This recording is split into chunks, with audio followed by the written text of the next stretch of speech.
like this, why so many churches are closing their doors, why Christianity, if you will, is in an identity crisis, because we have removed ourselves from the roots of our faith. We tried to grow another tree. Yep. And so it doesn't work that way. And so I'm of the opinion that that is one of the greatest signs that we are living in the times of the end. That on one hand, a lot of people are cutting themselves off from the roots, and by that I mean the whole book.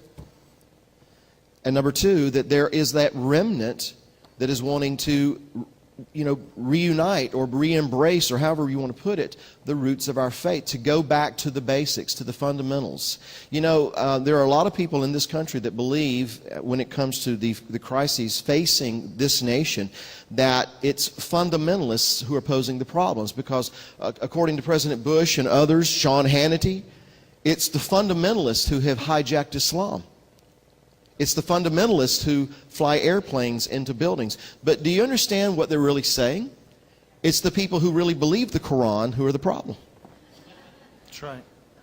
But that's only a hop, skip, and a jump from saying it's only the people who really believe the Bible who are going to pose problems. And so that is a sign that we are living in these times. And one other thing I'm going to throw out there, and then I know we want to proceed, but it's just kind of interesting if the source text that we're using for this convocation is Matthew 16. May I read that? Of course. Verse 1, Then the Pharisees and the Sadducees came, and testing him asked that he would show them a sign from heaven. After he's shown them multiple signs, I might add. He answered and said to them, When it is evening, you say, it will be fair weather, for the sky is red. And in the morning, it will be foul weather today, for the sky is red and threatening. Hypocrites, you know how to discern the face of the sky, but you cannot discern the signs of the times.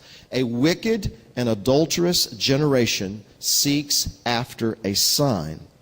And no sign shall be given it except the sign of the prophet Jonah or Yonah. And again, I want to make it clear that we don't support any of these candidates necessarily.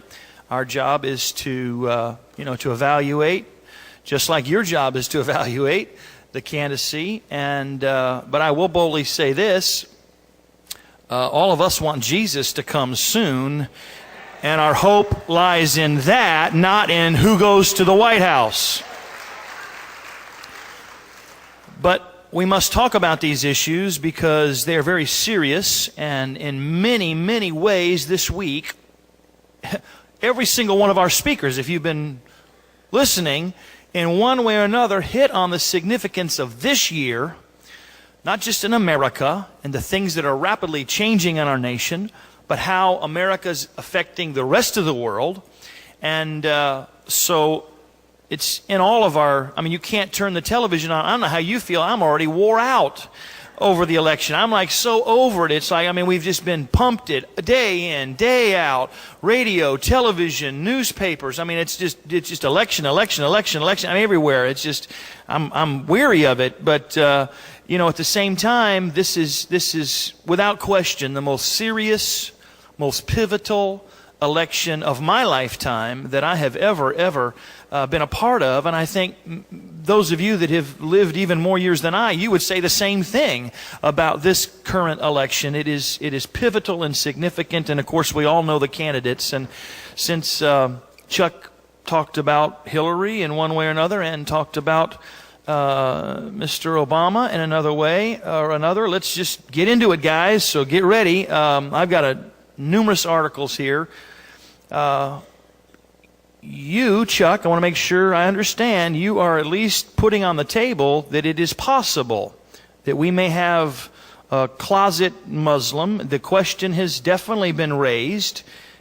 You are pretty adept at reading articles and current events, and you know that he denies this. And, Obama fights... Okay, Obama fights false links to Islam. Just for the record, I want you to, and we're going to deal with it and say it, and he's not here to say his point, so I have some of the things that he said. If anyone is still puzzled about the facts, this is an article, Obama fights false links to Islam. If anyone's still puzzled about the facts, in fact, I've never been a Muslim, he told the Jewish leaders in Cleveland, according to a transcript of the private session.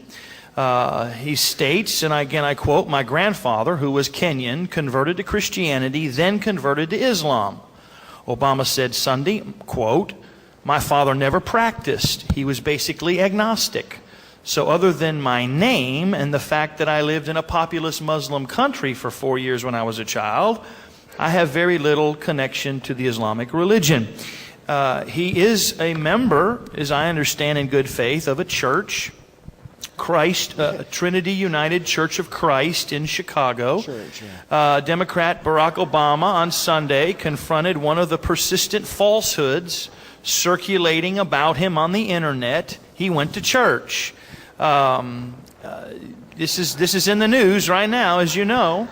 Barack Obama went to church, talks about his faith amid internet Muslim rumors. Quote, this is his words from this address that he gave at this church. What I found during the course of this work was one that ordinary people can do extraordinary things when they come together and find common ground. He told the congregation, quote, "The other thing I discovered was that values of honesty, hard work, empathy, compassion were values that were spoken about in church. I realized that Scripture and the words of God fit into the values I was raised in."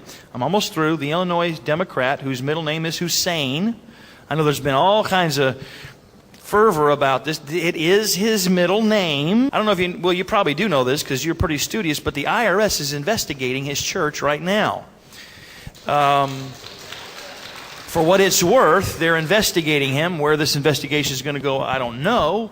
But they are investigating whether somehow this church violated its conditions of IRS code. You know what that is. And so he gave a public message in running for president. Of course, they dispute all that, and we all are aware of that. I have a number of things that I'm going to refer to about Mr. Barack Obama, and then I have a lot about Hillary, but I'm going to forego for the moment for you guys. And I think I promised Dave first, so I know Bill wants to get in here, but guys.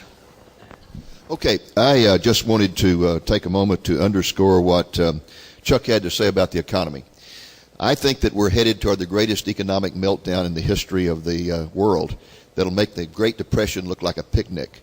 And it's because our economy is driven by greed, and the manifestation of that is debt, debt, debt.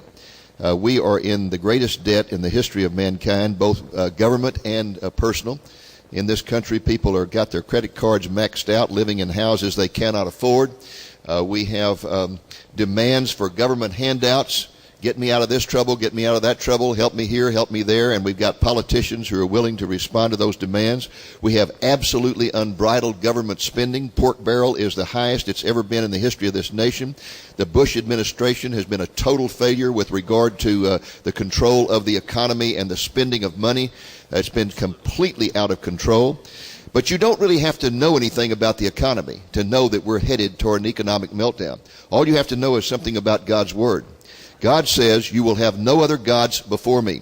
America worships at the altar of the almighty dollar. That is our God. It has become increasingly our God. Our God is a jealous God, and sooner or later he's going to touch the dollar, and the dollar is going to be worthless. So I would recommend to all of you that you set as one of your major goals to get out of debt and to stay out of debt, because those who are out of debt are going to survive this. Others are not. As regards Obama, I don't think you have to get scared of him because he might be a closet Muslim. You can be terrified of him if you'll just go to the website of his church and take a look at what they believe and what they're saying there. I mean, that's enough to scare you to death. The United Church of Christ is the most liberal church in America. Basically, it believes nothing. It denies all the fundamentals of the faith, and the particular creed there on that website is a celebration of African values and from beginning to end. You know about it, Don. Yeah. So it's enough to scare you to death. Yeah. Don, jump in here. I just want to say this. I'm not an economist, so I really can't talk much about it. But in regards to America, though, because I wanted to touch that a little bit, I want to read a verse, very familiar passage, Psalms 119:17. It says, "The wicked shall be turned into hell, and all nations that forget God." I really believe, again, America, the nation, our nation, because we're forgetting God, we're turning our back on the heritage that this country was founded on. I believe what we have today is really the symptoms of that. As Dave shared, when this country turns away from God, we make money our God. Again, God is jealous. God said He'll have no other God before Him. He won't allow this. And again, here in America, I mean, we don't understand the jealousy of God when it comes to that. America has forgotten God. We want to take Him out of the schools. We want to take Him off of our currency. I mean, we've got all kind of bills that are going on. We got the thing with the homosexual movement. I mean, everything that's regarding God, they want to strip it out of our society. As a result of that, America is no longer the conscience of America. I mean, a conscience of the world. America used to be the conscience of the world.